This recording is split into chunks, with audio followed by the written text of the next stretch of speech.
Okay, hi guys, this is How to Plan an Essay with Jack Cooper, myself.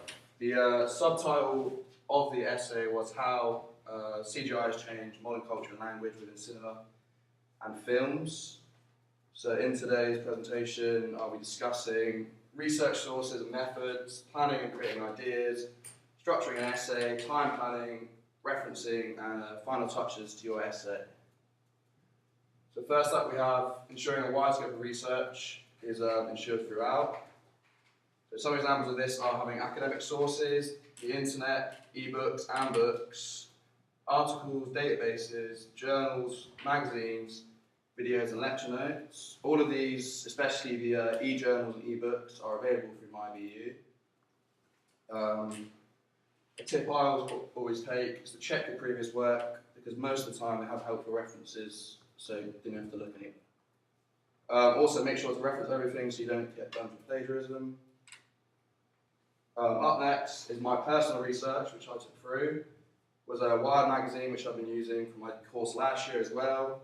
It's an online media magazine which contains a number of digital and tech blogs, articles. They're up to date, constantly new content on there. For this essay, I reference a load of quotes, paraphrase a number of articles, and obviously it's free to view online. Second favourite is Keynote, which is also available through MyBU. It's another online e-journal and article database. This assignment I also sourced a lot from a lot of tech journals and articles. Also, it's up to date and free through the MyBU website.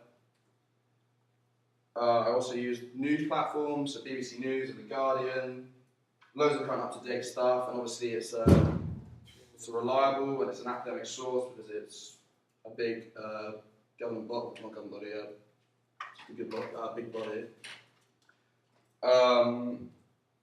So then some examples of how I got my ideas across and started creating brainstorming was I personally like doing spidergrams, visual plans, bullet points, linear plans, and my favourite online softwares, which in this case is Exam Time, which is really good for mind maps, flashcards and quizzes. Bubble.us is a brainstorm, like a cloud creator. Obviously both are free to use, and then obviously the standard notes at the bottom here. So for my essay, like I said, my favourite was Exam Time. So I created 3 main bubbles, or topics as they call it, one for each film, which was The Matrix, Transformers, and Avatar. This obviously allowed me to group information and research directly to the movie title without causing confusion. I found that this helps with efficiency, productivity, and reduces a lot of errors. So obviously, once it's created, you have a group of organised information which is quick and easy to read back on, easily sourceable, customisable, including colour coding, editable, savable, and obviously shareable between peers and friends. So then we'll go into structuring an essay. This is tips I've been taking for uni since last year as well. So obviously the introduction to an essay must contain the question, how you're going to go about the question, and a little tip I like to do is add a quote or a definition of the subject. So in this case, CGI, I added a quote of CGI in. We then have the main body, to create your argument, collect and structure ideas from the wide scope of research, including a strong point in each paragraph to maintain structure throughout. Obviously then we come to the conclusion. At the end you want to group the arguments and the evidence together and direct it directly to the question with a non-biased approach throughout. Linking that to my essay, obviously I said earlier, I stated the question and then added a definition of CGI, which in this case was the subject of the question set. Then went into a little bit of history and background of CGI, so I included a little quote and a little information about the Great Train Robbery and how it was significant, started the whole cutting and editing. That was also sourced from an online article.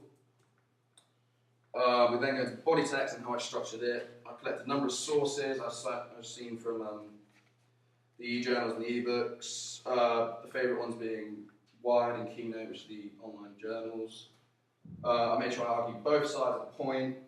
For example, the benefits and the disadvantages. In the case of the essay set, it was about how scanning an actor into a CGI hologram was going to cause ethnic issues, and just issues in terms of we may not need an actor in the future. Make sure it's current and relevant and directed to the essay question throughout. And then we come to the conclusion of the essay. My conclusion personally, I link the three outcomes of the film to the title discussion of the essay. I gave my personal opinion at the end, how CGI had affected. In this case, I believe it was positive. And the big one for me is time planning. I know personally I've had issues with deadlines before and it's cut close. But I've learned and I've started creating timetables and work schedules.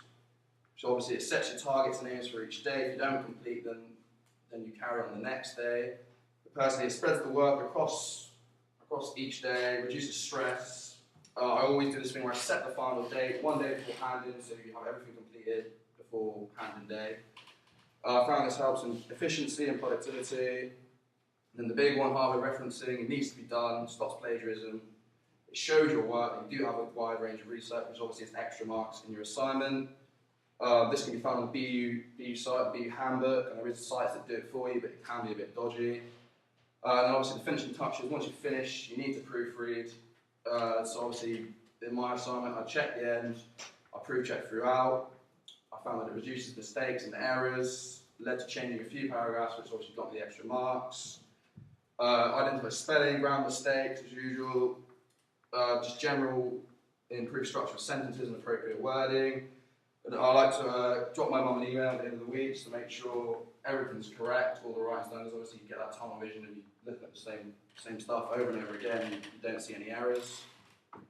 So that's pretty much it. Thank you for listening. There's a list of helpful links which helped me through the assignment. Do I have any questions? And that's it. Thank you.